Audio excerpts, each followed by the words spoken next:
afternoon, ladies and gentlemen. Ron Wallace here with Ballin' Down South Sports Network, here with another episode of the interview. Now, my next guest is from Mobile, Alabama. She is no stranger to winning. She is no stranger to setting records. She went to McGill-Toolen Catholic High School, where she played for Coach Becky Dickerson.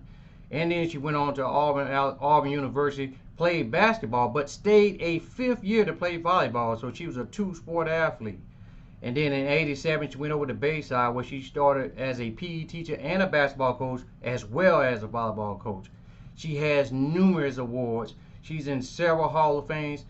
Ladies and gentlemen, without further ado, let me bring on Bayside Academy's volleyball head coach, Ann Schilling. How you doing today, Coach? I'm great. How are you, Ron? Pretty good. I can tell you, looking at your resume and doing my research just on you, you've been around sports for quite some time. Just finished year 35. Wow. So been in it quite a while. Wow, quite a while. Just for those people, and I know people know exactly who you are, and I know you went to McGill-Toolen, but there's a backstory about when you started playing sports as a freshman at McGill-Toolen that I found out. You was a freshman, and a lot of your teammates fouled out on the basketball court, and the coach put you in and told you all you got to do is just hold the ball, and you guys were in the lead, and you shot the ball. Tell us a little bit about that story. Whew, yeah, I think she kept looking at the bench. I don't think she really wanted to put me in. And anyway, yeah, we were holding the ball, and I was young and dumb, and I got the ball and I had a clear shot. I was out in 3-point land, but at that time we didn't have the 3-point shot. I jacked it up, and the funny part of the story is the shot was made, and if I'd have missed it, that probably would have been my last year playing for Miss D. So anyway, it was funny. Well, after it's funny. But playing, going to McGill-Toolen, playing for Coach D, how was it, going on through high school before you went on to Auburn? Those were some of the best days of my life. We were successful, and more than that, Miss D was more than a coach. She was a mentor and a mom, and she had a lot of hats that she wore.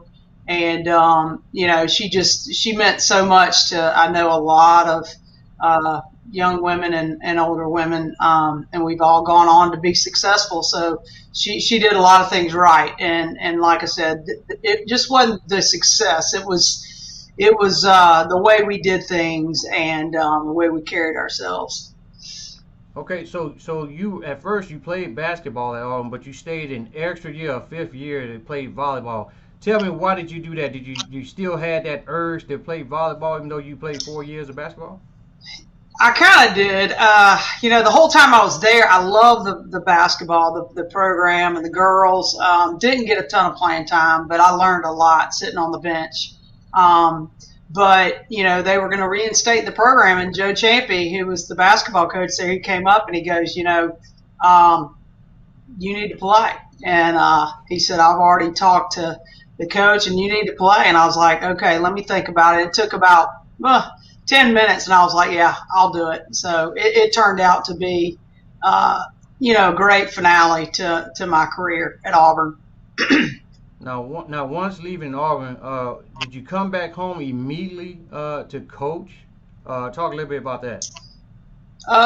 When I was about in spring of 1987, Bill Dickinson, Becky's husband, was the AD at Bayside, and he called me and he said, would you be interested in coaching? And I was like, I don't have my degree was in public administration. And he said, it doesn't matter, we're a private school. He said, would you? I was like, yeah, I'll come down and talk. And anyway, went down there and talked to him and the headmaster at that time, and just here I am. I thought I'd be there probably 2-3 years and move on to the next job and coaching job. I thought, I kind of thought it was too small, but I just fell in love with the school and the people and everybody, everything about that school. So now getting your first coaching job, did you know what to expect, going into coaching after all what you've done, learned from Auburn, and also learned from McGill Tulane in your high school days? Was it a sense of fear, or were you just anxious to get coaching? I was young and stupid. I probably did more things wrong than right back then, and I kind of cringe when I think about the way I went about things. But I learned as I went along, and I had some great mentors that helped me, and other coaches helped me, and just I just had so many people around me who loved me and wanted me to be successful. And, I listened. So that was one of the big things. I listened to them. Not everything. I had to do things, my way. And, I was pretty dumb at first. I know I did a lot of things wrong, like I said, but, you grow as a person, you grow as a coach, and, I'm still growing. Well, fast forward till now, you've managed to pick up quite a bit of hardware while you've been there at Bayside. Getting several state championships, 19 in a row. That is unheard of throughout the country of the United States. I know here in the state of Alabama. Talk a little bit about what goes into getting that win each year, especially coming out of a COVID year. But what is your secret to winning? I have some wonderful kids, and wonderful kids and wonderful parents, and they all buy into they've all bought into the program. And, it's just been such a blessing to be there. And, there's been some times that we've been on the brink of defeat. We've always come out on the right end, and just give all the glory and honor to God for just allowing me to be at a school like Bayside, and allowing me to coach the young women and be around the parents and the administration that I have been able to be around. And I think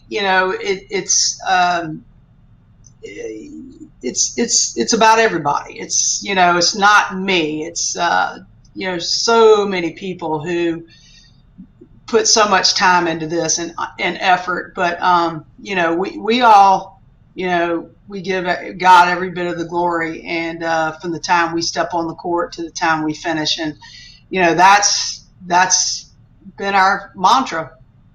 Now, I know that the young ladies, if a young lady wanted to come out and play for you to make your team, what do you expect out of your players? They got to be a team kid. I mean, that's number one. There's no I in team, and you have to care more about your players and the people that you're playing with than you do yourself. And that's probably number one. And and we just, everybody gets along. They might not all be best friends, but and they gotta be willing to work hard, and that's a biggie. If they're willing to work hard, they can be not a great athlete whatsoever.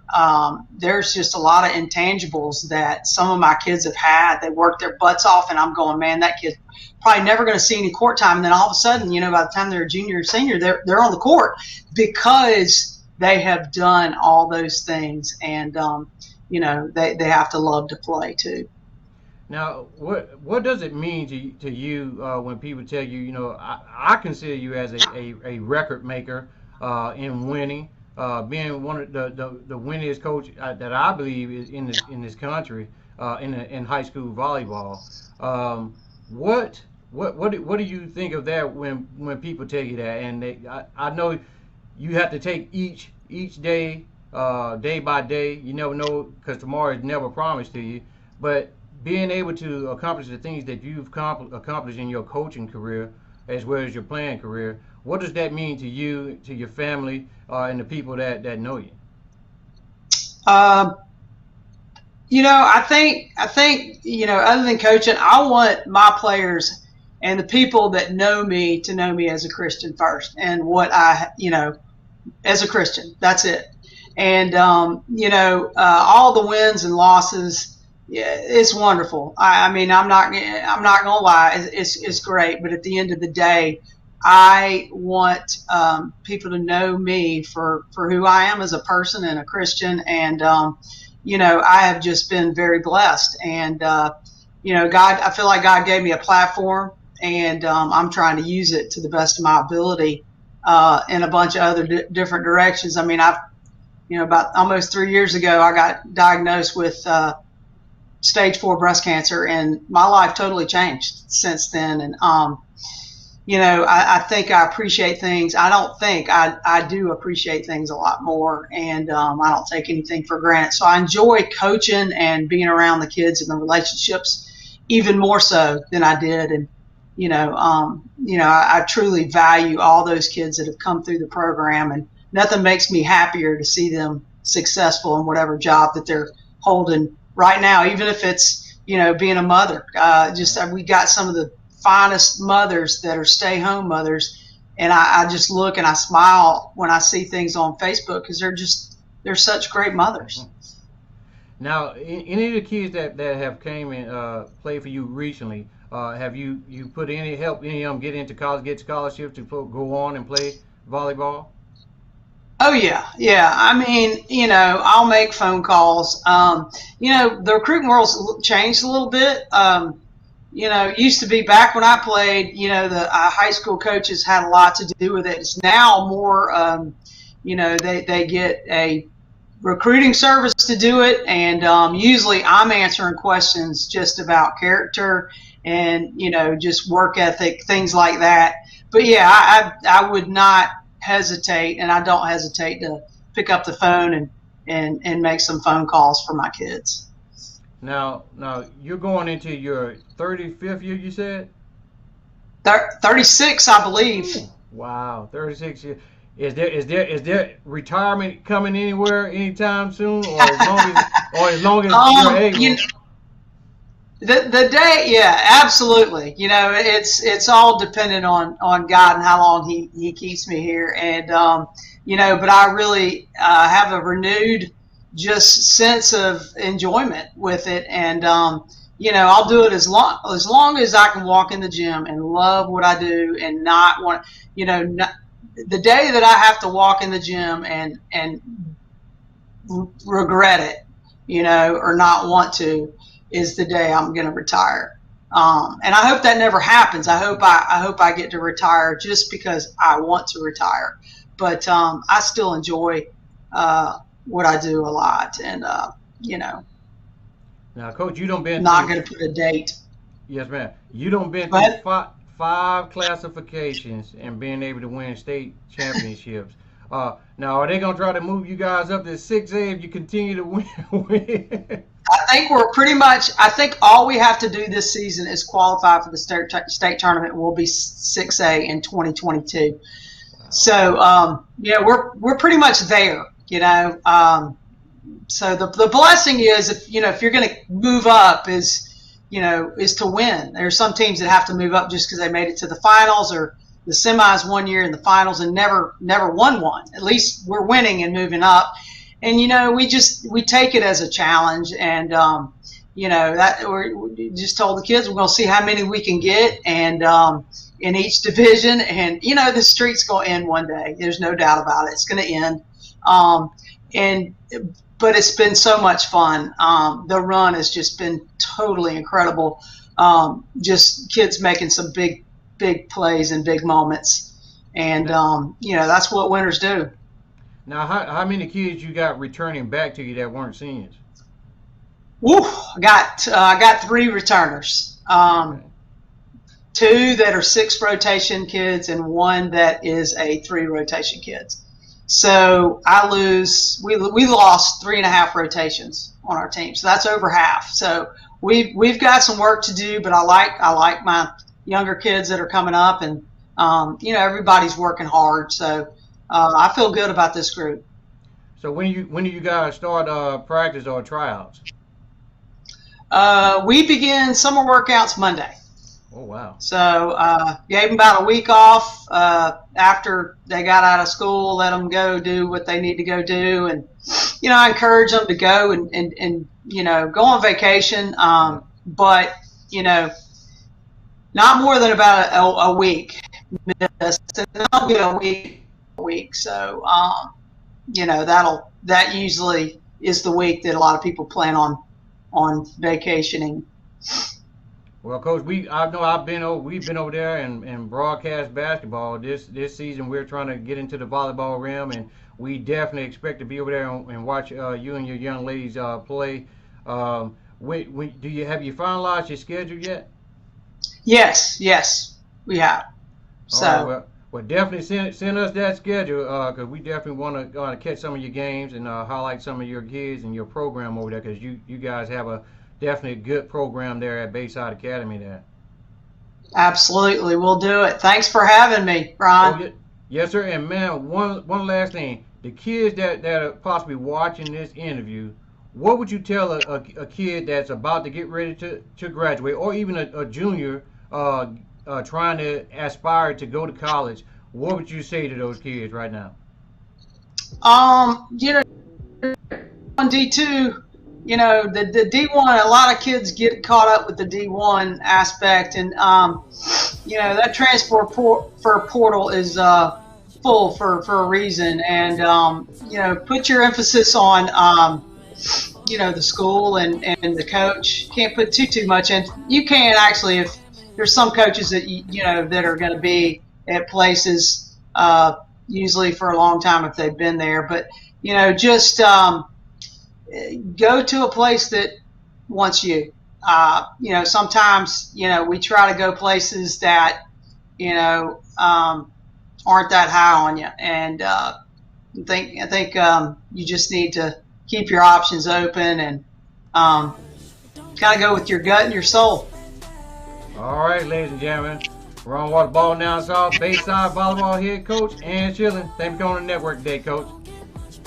All right, thank you, Ron. Good talking to you. Have a great day. Don't get much better.